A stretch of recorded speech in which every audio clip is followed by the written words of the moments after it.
Good morning. This is Jim Colburn of Commodity Research Group. I'm with Andy Lebow, also of Commodity Research Group, and we're here to talk about energy markets. To learn more about us, you can check out our website, commodityresearchgroup.com, where we post our podcasts and blog.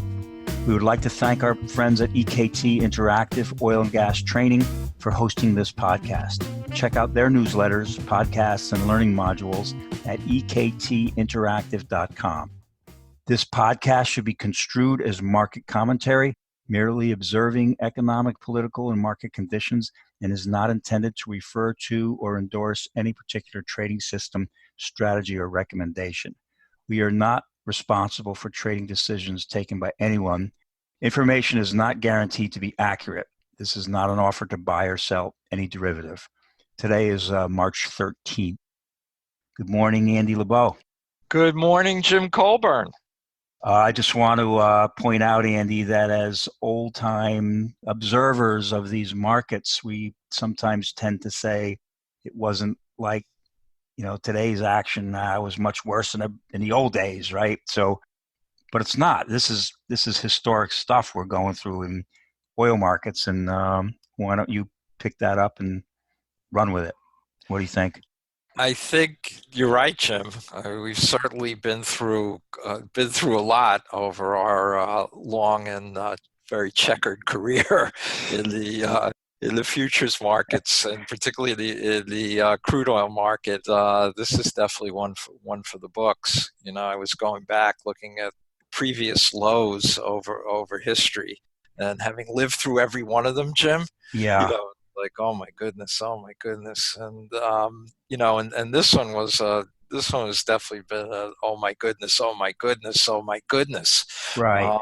because as you said, we've never had a demand shock coupled with a supply shock, and it has definitely, without a doubt, sent the market just reeling from. It's amazing. WTI was trading in the 60s in January, and we're under 30 in early March. I think it's 32, 33 now. So we've never had this. And, No. I think the market and traders and all participants are trying to figure it out. Yeah, I I know we're going to get into this a little more later, but I just want to let you know we saw yesterday somebody buy some June $6.50 puts. Ooh, Just the small size, but I'm just saying that it's the panic is showing up. Yeah, definitely. Well, that would be a new all-time low. Yeah. 675 or 650. I think the all-time low, if I'm not mistaken, is 975. So we've been under $10. Could we get there? I don't know about that, but scarily, it's not completely out of the realm of possibility.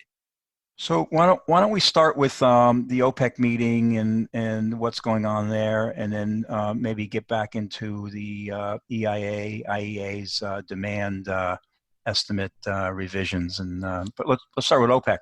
I mean, why don't you just recap the meeting? And yeah, that was that was quite a meeting, and I think one obviously unforeseen by the market, given the gap down action, the big losses that it sustained overnight. And we all of us had thought, all right, well, OPEC's going to cut 1 million barrels a day, and Russia may or may not chip in, but that didn't happen. OPEC, i.e. the Saudis, Kuwaitis, and UAE, weren't willing to cut without a Russian cutback. In fact, they made quite a gamble, telling the Russians that if they didn't cut, then they weren't going to cut either. But not only did they not cut, not only are they not cutting, but after the meeting, it became very clear that they were going to increase production.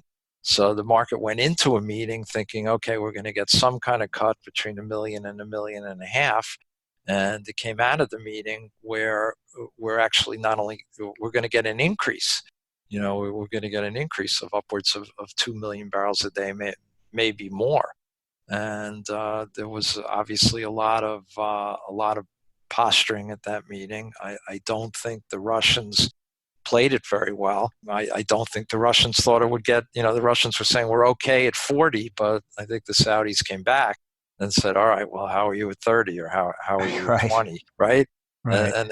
And hence we have a full-blown, full-scale price war on our hands. And, it's gotten ugly, and I think it could get, even uglier. So take Saudi Arabia. They're talking about expanding their capacity to what, around 13 million. Right, and And they're saying they're going to increase production to 12.3 million barrels a day in April. We'll see if that happens. I think the market is, they're currently, their February numbers were around 9.7. So, they're talking about 12.2. So that's 2.5. I think, realistically, it's going to be in the 11s. Still, that's a big increase.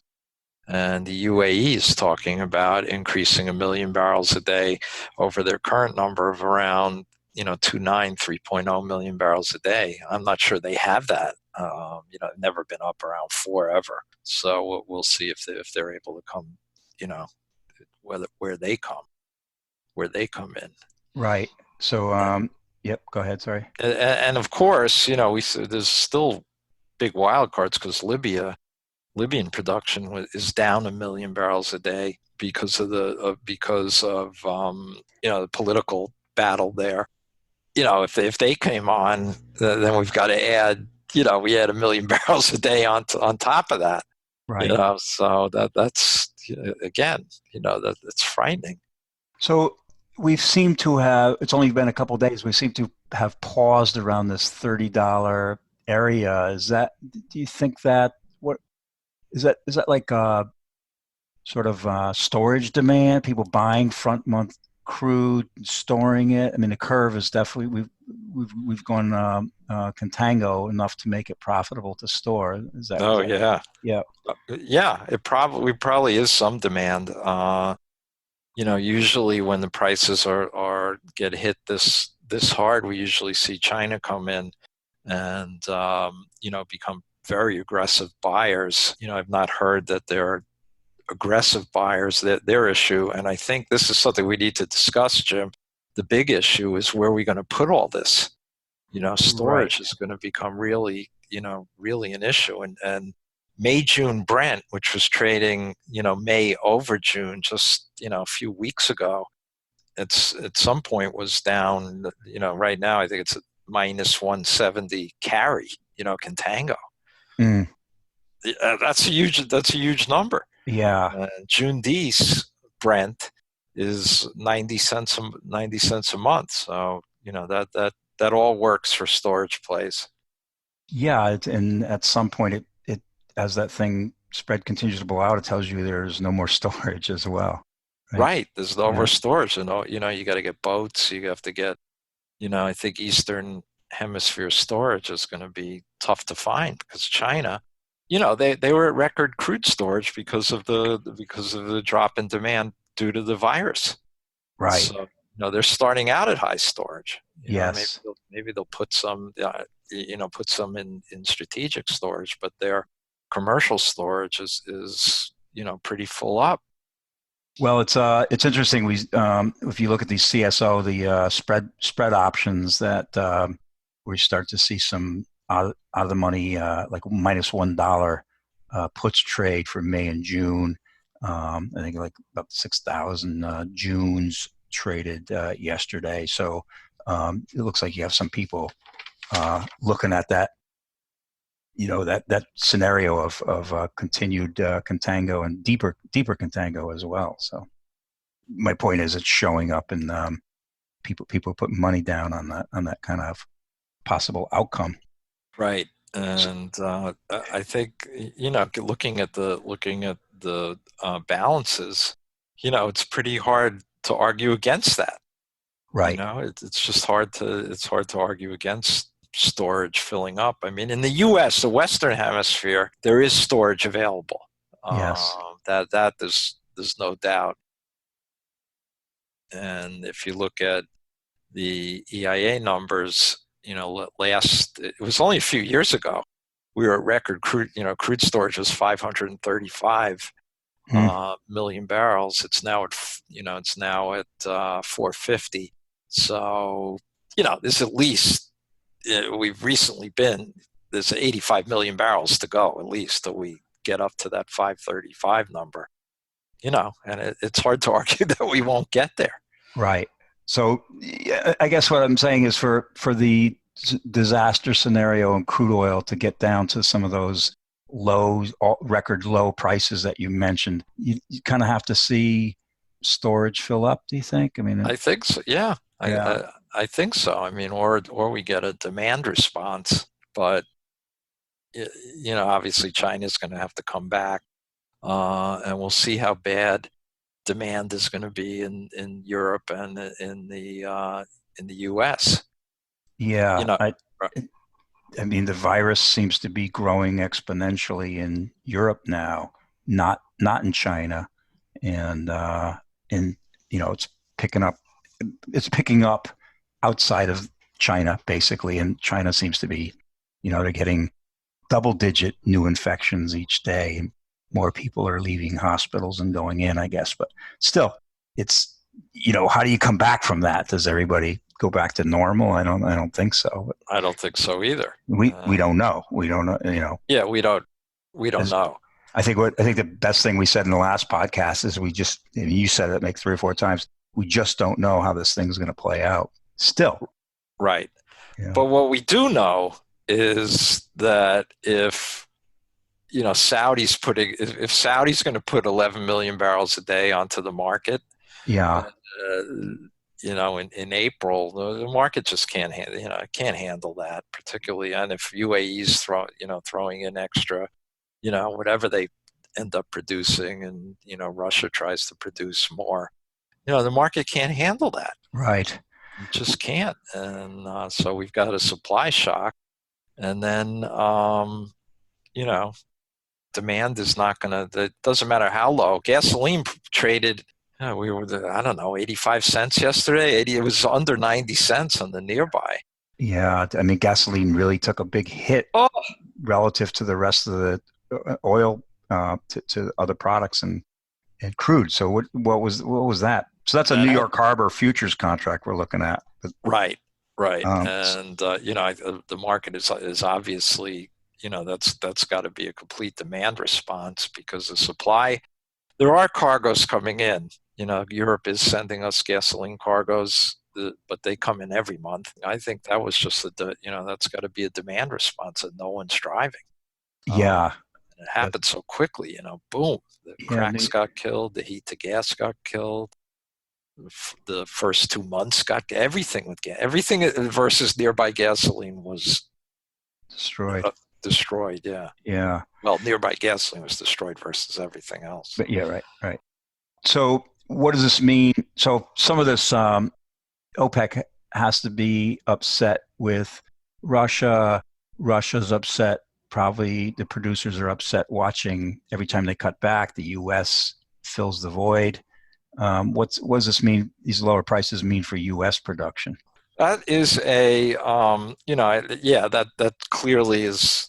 Russia says that it was behind their, behind their whole strategy, but I don't think their strategy could have been this, could have been this intense. Yeah. To see prices this low, but now that they're down here, they could just say, okay, well, we're gonna wail on the U.S. producer. And last time we were down here was just a few years ago. U.S. production went down 1.1 million barrels a day. I think it was like 9.6 to 8.5 when prices were this low. Mm-hmm. And so they've rebounded from there, back to 13 million barrels a day. I think, we're going to see at these prices, clearly there's not going to be a lot more drilling going on. And, we're probably going to see U.S. crude production decline. It's just like, how quickly is it going to decline? The EIA says that U.S. crude production, they had us at, for 2020, they had us at 13.2 million barrels a day for the year. In their last outlook, now they're at 13, which would have been which is a growth of like 700,000 barrels a day. And next year, they have us falling to 12.7 million barrels a day. So that's not that much, you know? Right. That's not Yeah. that. If we're at 13 now or 13.1 and they say 12.7, that's only 400,000 barrels a day decline. I mean, it could be more than that. Is it going to Yeah. be 1.1? I don't think so. Was You have the majors in there, and their cost structure is much lower. I think 500,000 is probably right. You know, so to go through all this to just squeeze out 500,000 barrels a day of U.S. production is, crazy. Yeah, I mean, and some of them have a cushion. If it probably hedged for 2020 at better prices, but maybe not so much for 2021. Oh, I think most Right. people are underhedged for Underhedged. Yeah. underhedged, yeah, for 2021. I think 2020 maybe 50 to 60% hedge, maybe more. Right. Yeah. So, So yeah, U.S. production is going to go down. It's just how much, yeah. and well, that remains to be seen. And we're certainly going to see some consolidation, in the sector, and some bankruptcies probably. Well, I'm just hoping, Andy, that some aggressive investment bank, and we won't mention names, has already gone into Guyana and Oh God. got them to borrow money off of future revenues. And I feel I feel sorry for those folks. They're already probably counting the money, and now it's gone. It's gone, right? And Yeah, that's probably a higher cost. That's certainly a big project, and it had to have cost a lot of money. Same with Norway, and same with Brazil. yeah. So these are really frightening, frightening numbers for So it to get. the other thing is, I can't tell you how many stories I've read over the last few years about how volatility is over in oil markets, Oh, and let's talk about it, Jim. I mean, part of Well, it was the shale. When prices go down, they're going to cut back. When prices go up, they're going to come online. And we just saw Monday. I track the second nearby because sometimes the numbers get crazy as you get close to expiration in the front month. So, and so I've been tracking the second nearby option at the money for a long time. And Monday's number was 105 and a half, which which is number two since these options started trading in terms of high. The big number was January 14th, 1991, Gulf War One, just before the bombs dropped. We were up around 135, and then in 2008, when we went from like 147 down to was it $35, vol got up to 105. So this is an extreme event from an option standpoint as well. Volume day on Monday was over 500,000, not a record day. But what's really strange to me is that on the way down, this is just not every day, but most days, I'm seeing more puts trade than calls, which you might expect, but slightly more open interest on calls than puts. So they're both increasing in open interest, but it seems like there's this net bottom picking going on. So as the market goes down, yes, you'd get put buying, but you also have it's met with some put selling. So the open interest doesn't of people that already have positions. So open interest doesn't go up as much. Whereas on the call side, it looks like people are bottom picking. So it's kind of weird, but that's what it looks like. And again, I mentioned the extreme. We're seeing April 1350 puts, May 1050 puts, and June 650 puts trade. Very light volume, but it's interesting that there are people that are actually doing that. So, and I mentioned the spread options, the minus dollar puts are trading, and those are the trades that were put on yesterday. So basically pretty close to historic stuff going on here. So Jim, I talking about historic stuff. I know that you having lived through a lot of these market declines, You should see my and hair. yeah, what hair? If you're down, I know if you were on the desk right now, Yeah. odds are that somebody would come to you and need to hedge and say, well, what do you do now? What do you Yeah. do now that the market is, in the low 30s and vols are out here? What should I be doing Well, to it's to hedge?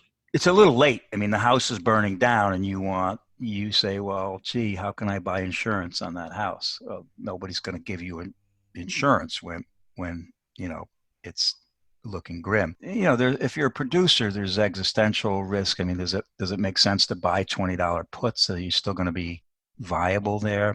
It's hard to you can buy $20 puts, sell $40 calls, something like that. That's for hedgers. For as a small speculator, these are the kind of markets that you really, I remember during the stock market crash in, what was that, 87, I bought some deep out of the money calls, and my timing was perfect. The market bottom went straight up. My calls were losing value because I bought such high volatility. So, Right. so in this, we had this we faced this in Gulf War One, where we were looking to buy puts for somebody, and they didn't like the premium because it was so expensive. And we said, well, why don't we try a put spread? So you buy a put in one strike, you sell another put of the lower strike, and then the market goes down, and volatility is blowing out, and you get very little response from the put spread because both strikes are acting like at the money option. They have deltas of similar values. So, and then you add the bid offer spreads in there, you're not making very much money at all. And I remember one customer had the put spread on, market drop. We looked at the price, and he was only making like 25 cents. He said, I'm not getting out at 25 cents. Then it went up. So he lost, so I'm just saying if if I'm looking at this, I'm saying I don't want to trade it if I have the choice. Now if you're in it on a daily basis, then the best thing to do is to eyeball it and say, okay, I need protection at 20, 25, $30. What's the premium price? Does that make sense? Yes, no, do it, don't do it, that kind of thing. Right. Right. And same thing on the call side, except if the market rallies, you can pretty much, I don't want to say anything is certain, but vols will probably come down. So you really have to, you have to look at what's your projected price, and then eyeball the premium and say, okay, if I buy this strike and pay this premium and the market goes to that price, I'll make money. You can't say, I'm going to buy this call, out of the money call, and all that market has to do is go up and I'll make money, because vols could collapse, like I was saying before. Right. So, I tend to like markets that are really low volatility moving into a high volatility mode, and that's coming at it as a speculator, I would just kind of stay away from this market. That's me. I know we had spoken about this earlier in the week, but if you were an end user here, an airline or a trucking Yeah. company or fleet operator, what would you be doing? Well, that's really difficult because you have no idea how many passengers you're going to have on your planes. If Right. you're going to, if you, let's say you hedge, say one say a trip, I don't know, from New York to Mexico or something, and you hedge that jet fuel, and then the price of jet fuel collapses, and then the plane the flight's canceled, you're dead, right? So Right. that's the issue you have. I mean, I don't. So you really would love these jet fuel prices in a normal situation, but if you can't get a good handle on demand, I don't know. And there's heavy discounting going on now too. So you unless you're sure that this plane is going to fly, I don't think you need to be going any too far forward to hedge these things. That's my view, but I'm sure other people are saying, take advantage of these low prices. Yeah, I mean, I guess my view would be it's certainly a challenging hedge, and a challenging hedge problem. I guess my view would be that you should try to hedge something. I mean, you're going to have some type of demand. Yeah, It's just, yeah, you've got a lot of, the spaces, where's that demand? It's basis risk. Do I use diesel, a jet fuel swap or a crude, maybe right. you go into crude to hedge it. So, that you demand, presumably, I guess it could go to zero, but hopefully not. Yeah, That there must be some, some underlying demand that you can yeah, hedge. right, exactly. But again, looking at the fundamentals as we understand them now, you don't really have to be in a big hurry to to hedge these, because we're definitely, in the first and second quarter, we're definitely going to start seeing some. The first quarter we've already seen a surplus, could be as much as 2 to maybe even more than that, 2 million barrels a day. Right. And second quarter, it's looking more like it's over 3 million barrels a day. Yeah, yeah, Those are huge numbers, and the only thing that's going to prevent that is if the Saudis and Russians get back to the table. yeah, which is possible.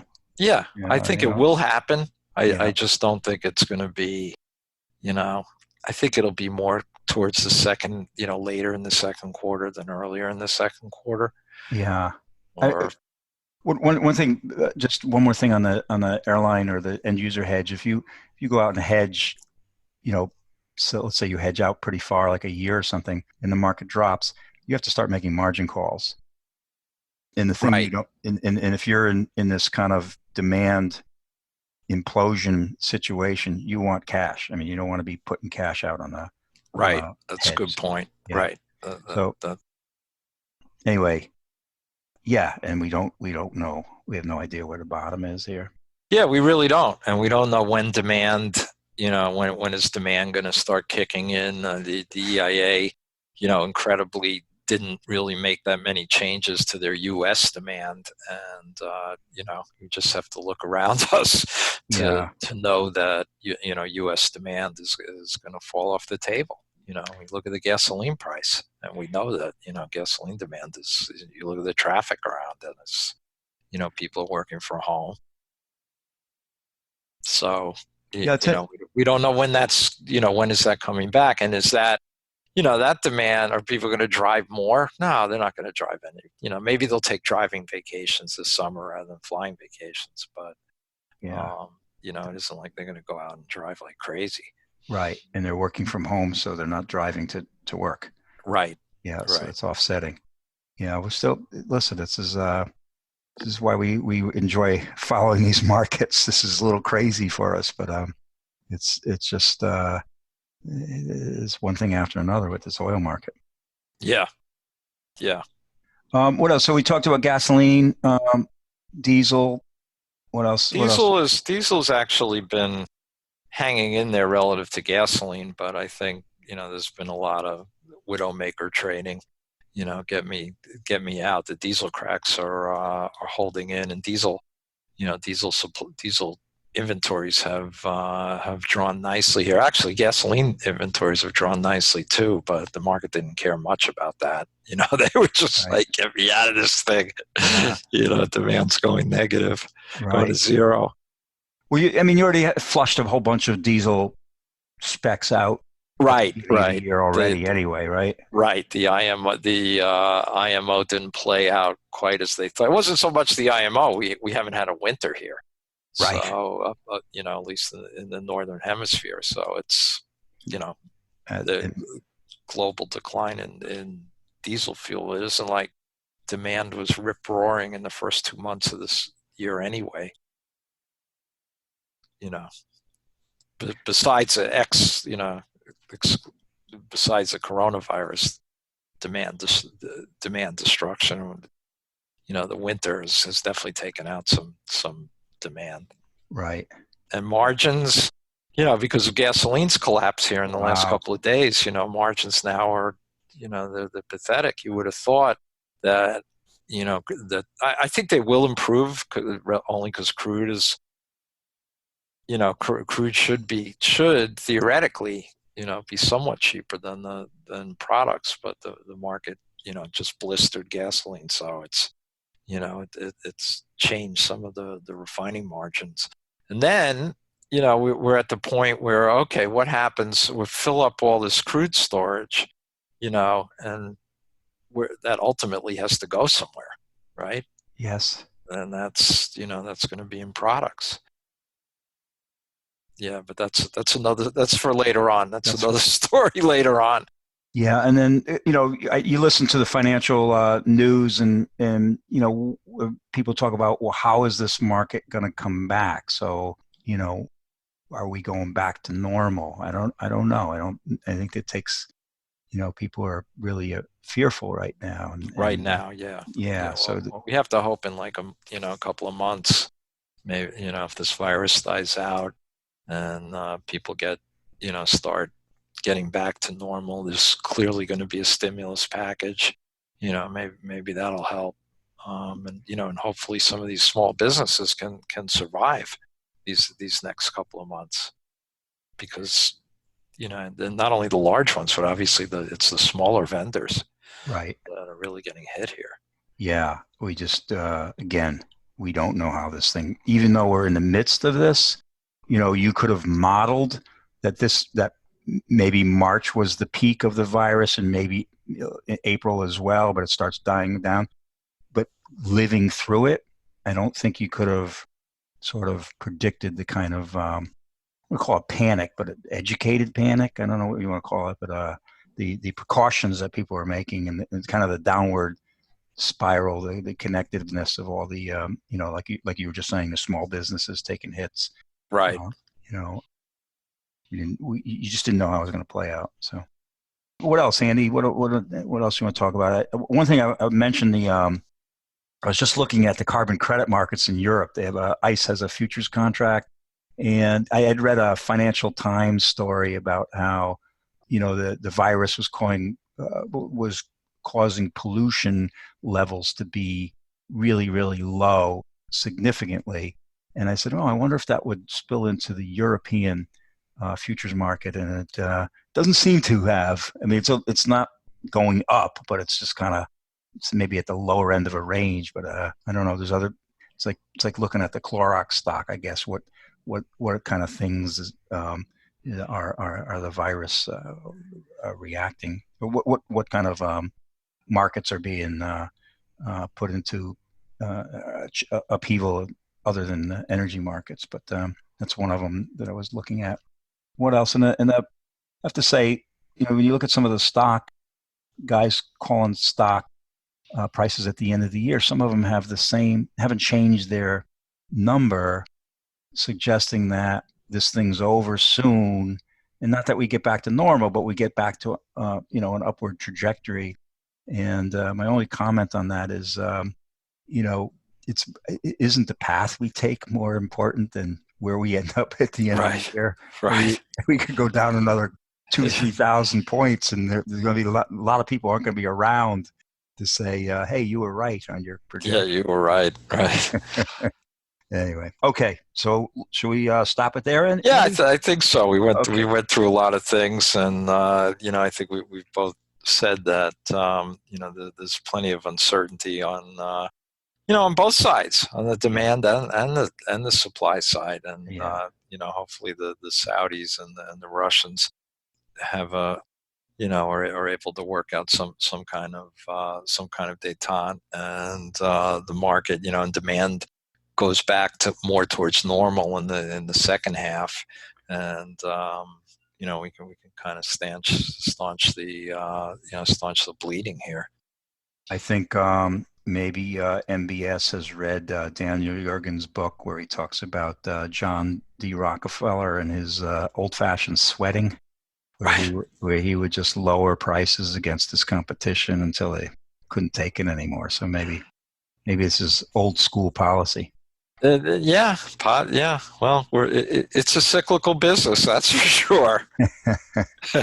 Okay, so we'll pick it up next month, Andy. Thanks. All right, Jim. If anybody wants to get a hold of us, it's a Lebow at commodityresearchgroup.com, ALEBOW, and J Colburn at commodityresearchgroup.com, and you can look for our company, commodityresearchgroup.com. Great. Thanks, Andy.